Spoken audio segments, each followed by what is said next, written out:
I'm Toni Preckwinkle, chair of the Cook County Democratic Party, and I'd like to welcome you to the 80, our podcast about the party, its candidates, and its leaders. We're beginning the podcast by interviewing our elected Democratic committee people to discuss their backgrounds and thoughts about the history and future of our party. Today, I'm excited to welcome Gil Villegas, who is Alderman and Committeeman of the 36th Ward. All right, so Gil, let's begin by telling everybody where the 36th Ward is. Absolutely. Thank you, Toni, for having me. I appreciate it. I love this idea of having a podcast and featuring the 80 committee people. I think it's a good move. The 36th Ward is located on the northwest side. I have the parts of the Hermosa community, Belmont-Cragen community, Montclair, a little bit of Dunning, and a little bit of Portage Park. So we're on the northwest side of the city. The Bungalow Beltway is how we refer to it. Okay, now this is a predominantly Puerto Rican American ward? It's predominantly Puerto Rican, but when you get into the Belmont-Cragen community, you have such a mix diverse. Very diverse Latino families there. Okay, all right. Now, you are both aldermen and committeemen. When did you come into office? I came into office as an alderman in 2015, and then I just recently became a committeeman this past election. Okay. So in 2015, you became alderman. In 2020, you were elected committee person. Yes, ma'am. Okay. All right. So how did you get interested in politics? What brought you to the political arena? Well, I can tell. I'll go back, and I swear to be quick. As a young boy, I remember my grandmother, who we lived in the what's called Bucktown now, but back then it wasn't called Bucktown. No, Bucktown is for fancy yuppies. That was not exactly right. So this is over there by North Avenue and Western, and as the area was changing, you had the old powerhouses there, Rostenkowski and Gabinski, that were the congressmen and aldermen and committeemen as well. And my grandmother, who was bilingual, was visited one time by two gentlemen in suits, Caucasian gentlemen, Polish. And they were talking to my grandmother, and I spoke to my grandmother and was a little concerned, like, what's going on? And she's like, well, these are two political people that are asking me if I can talk to the building that we lived in, which had about 30 residents, to see if they can support Mr. Rostenkowski at the time. And so since my grandmother was bilingual, she made for an excellent precinct captain because she had the ability to speak to the residents. And so that was my first introduction as to what precinct work was, and my grandmother kind of said, this is how it's done in Chicago. And so she kind of schooled me on community and grassroots organizing, because she was very popular on the block. She was the mayor of the block. Any problems that came up, all the residents would go to her, and she would go visit the alderman and the congressman to make sure that the issues were addressed. So two white guys in suits show up and they're looking for her help. And they're looking for my grandmother to say, please, Miss Garcia, please get them to support us. So it was excellent. But then, so that was my first, but when I was 13, my mom was involved in politics. And at the time, she was excited about Harold Washington. And so I was 13 years old at the time, and she had me out at a park helping her pass out palm cards because she was excited about the fact that we were going to elect a first African-American mayor for the city of Chicago. And the fact that he had such a message of diversity in the tent, that was something that resonated with her. And so she's like, I need your help, son. So I went out there and helped pass some palm cards. She was sometimes, leave me out there on my own. I say, why are you taking so many breaks here? What's going on? That's a great story. Now a little bit more about your personal journey. Clearly you were influenced by your grandmother and your mother. Yes. What about your own history that brought you to public life? Yeah. So I right after high school, I was not ready to go on to college, and so I went ahead and enlisted in the Marine Corps. So I went to the Marines, did 4 years in the Marines. There during Operation Desert Storm.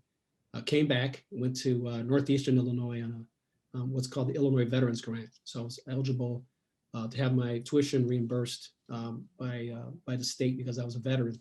And I also had the GI Bill as well, so I helped pay for the books.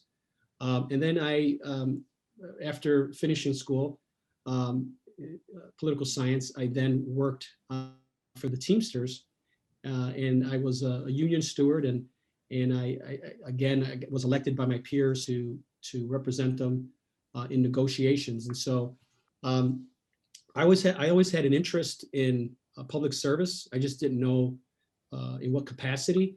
And when I worked in state government for almost 10 years, and then I ran a trade association for 3 years. And so I was always interacting with policymakers, but then sometimes getting frustrated because I felt they didn't go far enough. And so that kind of put me in a position where, okay, well then step in the arena and then you can go ahead and make the changes that you're advocating for. So during redistricting of 2010, a vacancy occurred on the northwest side of the city where they were creating a new Latino ward. And I had an opportunity to throw my hat in the ring, and so I did. And the constituents of the 36th ward saw fit to elect me as their alderman, so much that in 2019, I ran unopposed, one of the only minority aldermen to run unopposed, and really the only neighborhood alderman to run unopposed, because the other ones represented the downtown area. And so I was the only neighborhood alderman that ran unopposed. Oh, that's pretty impressive. What have been your goals for your tenure in the city council? What have you been trying to do on behalf of your constituents? Oh, absolutely. So I have a couple of things. I'll talk a little bit about 2015 to current. In my first term, again, I'm a huge infrastructure proponent. And so I worked during my first term to increase the minority and women-owned business enterprise goals, something that I know that you were very instrumental in during your time in the city council.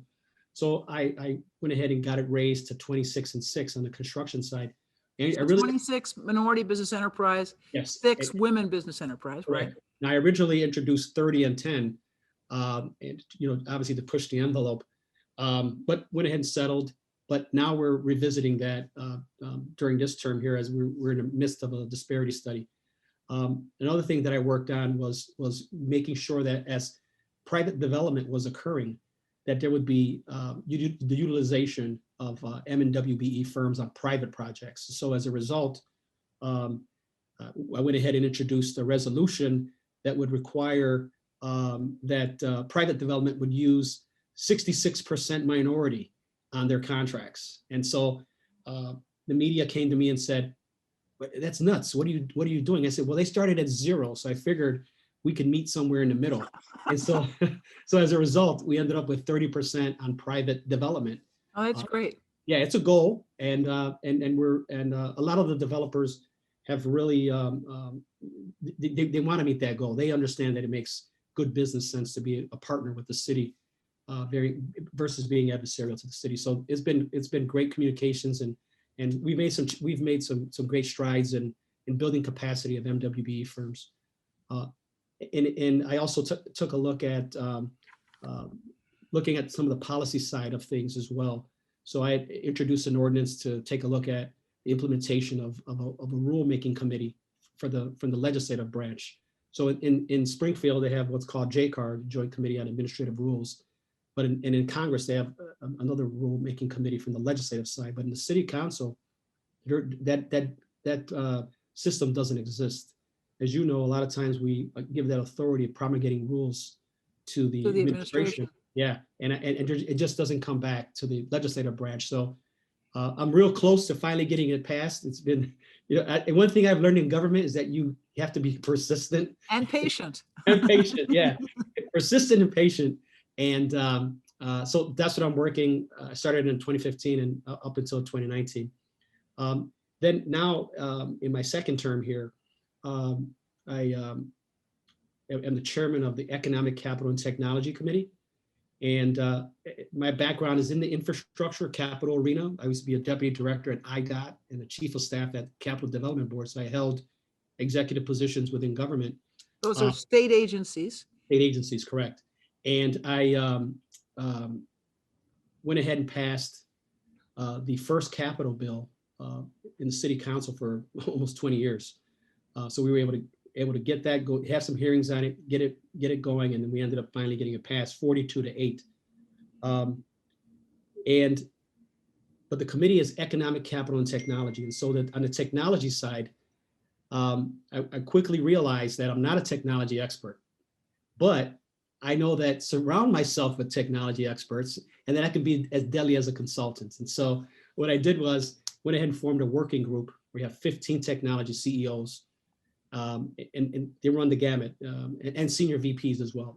They run the largest firms in the world to the smaller local MWBE IT firms are part of this working group. And it kind of advised me on things that we should be looking at a municipal level, what are best practices throughout the city, state, country, and sometimes the world.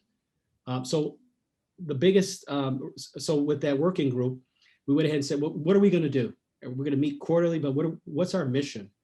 And so I tasked them with giving me ideas on how to modernize, innovate, create revenue through technology, efficiency through technology, and also diversity. When you take a look at Silicon Valley, Palo Alto, there's a huge disparity in minority and women that are in the IT sector. And that's something that I want to grow on and see how we can bring that into the city of Chicago, especially as we're vying to be a tech hub. And we have a lot of competition. Boston, Austin, Miami, they've been very aggressive in getting IT firms. But Chicago, there's no reason why we should not be prospering in that sector, because we just have a lot of infrastructure in place that just makes us a great player in that space. But we just haven't been intentional. And so as the chairman of this committee, I'm really pushing to make sure that on the tech side, that we're recruiting and maintaining and retaining rather tech firms in the city of Chicago.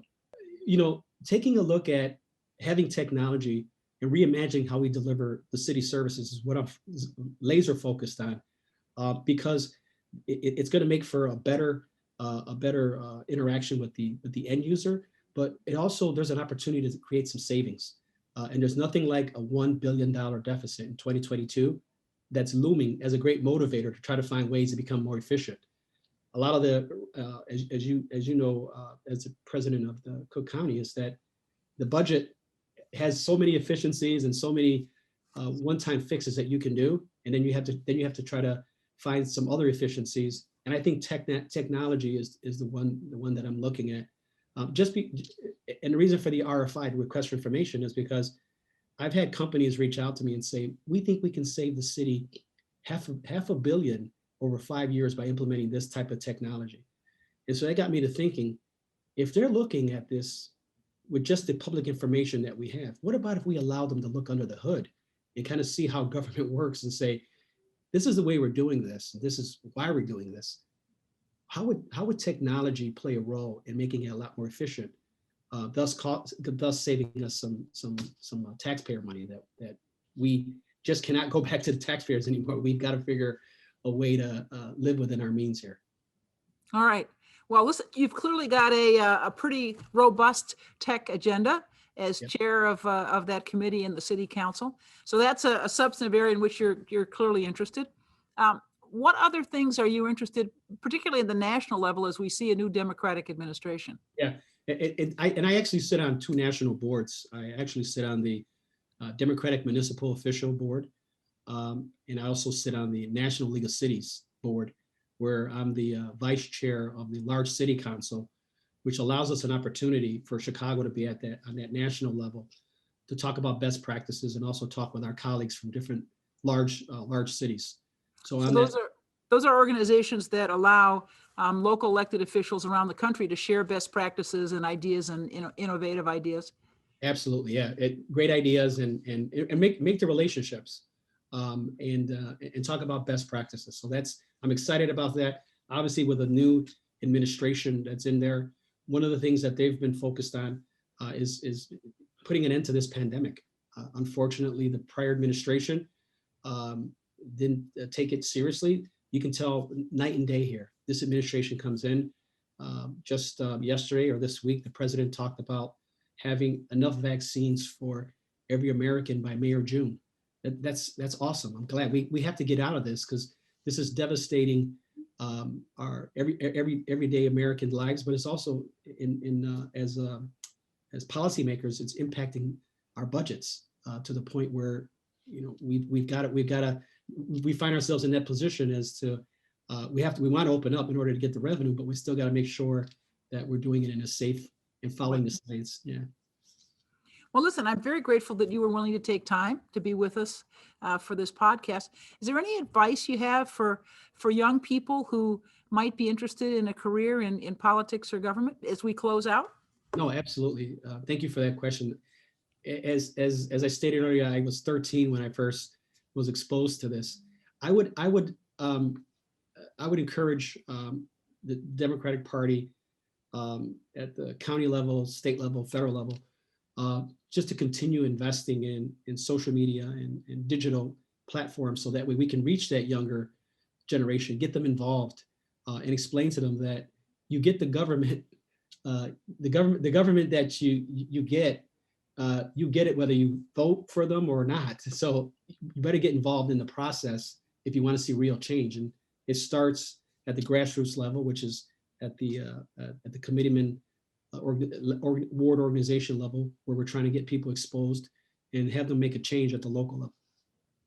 You know, I'm a history teacher, and I always say, you know, in a democracy, you may not get the government you deserve, but you will surely get the government you put up with. So if you want to see things, you know, become better, you got to invest some of your time and energy and money to make that I agree happen. with that. I And agree thank with you. that. Absolutely. Thank you for the investments that you've made in the Cook County Democratic Party, and particularly in the party in the 36th Ward. Thank you, Madam President. I appreciate it. Thank you, Gil, for joining us. Absolutely. Thank you.